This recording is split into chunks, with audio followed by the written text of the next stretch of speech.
విత్తన కంపెనీల చెలగాటం రైతులకు ప్రాణ సంకటంగా మారింది. అధిక దిగుబడులు వస్తాయని అంటకట్టిన విత్తనాలు కాస్త నిండా ముంచేశాయి. చివరికి పెట్టిన పెట్టుబడి కూడా రాని పరిస్థితి. ఇందుకే మెదక్ రైతు ఆవేదనకు కారణమేంటి, ఎవరు చేశారు? మెదక్ జిల్లాలో రైతులు కొత్త రకం విత్తనాలతో తీవ్రంగా నష్టపోయారు. పాతూరులోని ఓ సీడ్ కంపెనీ చేగుంట మండలంలోని పలు గ్రామాల రైతులతో ఒప్పందం కుదుర్చుకుంది. దీంతో ప్రయోగాత్మకంగా మగరకానికి చెందిన వరి సాగు చేశారు. దొడ్డు రకం విత్తనమని కంపెనీ వారు చెప్పడంతో మంచి దిగుబడి వస్తుందని నమ్మారు. కానీ కోత దశకు వచ్చేసరికి సీన్ రివర్స్ అయింది. గట్టిగా 1 లేదా 2 మాత్రమే పిలకలు వచ్చాయి.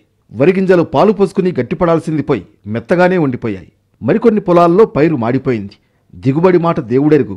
కనీసం పెట్టిన పెట్టుబడి కూడా చేతికి వచ్చే పరిస్థితి లేకపోవడంతో రైతులు ఇప్పుడు లబోదిబోమంటున్నారు. మేము ఇవే విత్తనాలు ఇస్తే తీసుకొచ్చిన పెట్టినా కానీ ఏం గుస్తా మంచిగా లేదు. వరి మంచిగా లేదు. మందులు అన్ని పెట్టుబడులు బాగానే అయినాయి. సీడ్ అయితే మంచిగా లేదు. దీనికంటే ఘోరం ఉంది. ఇంకా మాది అయితే మొత్తం మన ఇట్లా బలర గోసి గడ్డి వేసినట్టు పచ్చగా ఉంది. ఒకటి వెళ్తుంది, ఒకటి వెళ్తలేదు. ఘోరం అంటే ఘోరం ఉంది. చాలా ఖర్చులు వచ్చినాయి. ఖర్చుల పాలైనాం. ఇక నమ్మిన దానికి మాకైతే ఎకరకు 3 ట్రాక్టర్లు రోడ్లు వెళ్ళేటి 2 డబ్బాలు కూడా వెళ్ళేటట్లేవు. మరి ఇక మా నష్టము కట్టియాలే కదా. మా నష్టపరిహారం ఇంతగానో కష్టపడ్డదానికి. ఇప్పటికే ఎకరానికి పంట కోసం సుమారు 25,000 వరకు ఖర్చు చేశారు. ఈ విత్తనాల కారణంగా సుమారు 20 లక్షల రూపాయల వరకు రైతులకు నష్టం వచ్చినట్లు చెబుతున్నారు. విషయం తెలుసుకుని సీడ్ కంపెనీ మేనేజర్ పత్తా లేకుండా పోయాడు. దీంతో చేసేదేమీ లేక మోసపోయిన రైతులు న్యాయం కోసం వ్యవసాయ అధికారులు, పోలీసులను ఆశ్రయించారు. యాక్చువల్గా పాతూరు సీడ్స్ అనే కంపెనీ 2 వెరైటీస్ ఇచ్చారు. అది 50 ఎకరాలు ఒక రకం, 50 ఎకరాలు ఇంకొక రకం. దిగుబడితో పాటు దానికి పురుగులు ఏమైనా రోగాలు వచ్చినాయా, ఆ రోగాలు వచ్చిన దాన్ని బట్టి ఏమైనా దిగుబడి తగ్గిందా అనేది అంచనా వేసి దాని తర్వాత ఈ గవర్నమెంట్కి నివేదిక ఇవ్వడం జరుగుతుంది.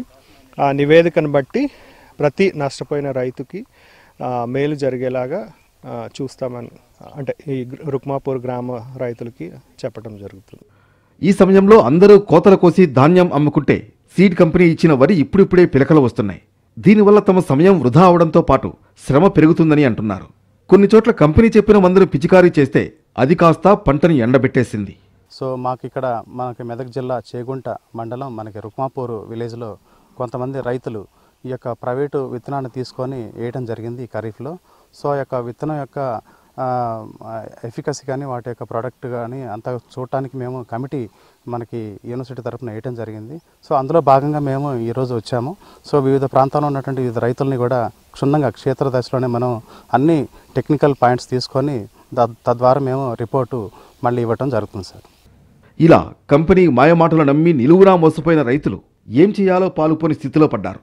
మరోవైపు ఇలాంటి విషయాల్లో తొందరపాటు వద్దని, తప్పనిసరిగా తమ సలహా తీసుకోవాలని వ్యవసాయ శాఖ సూచిస్తోంది.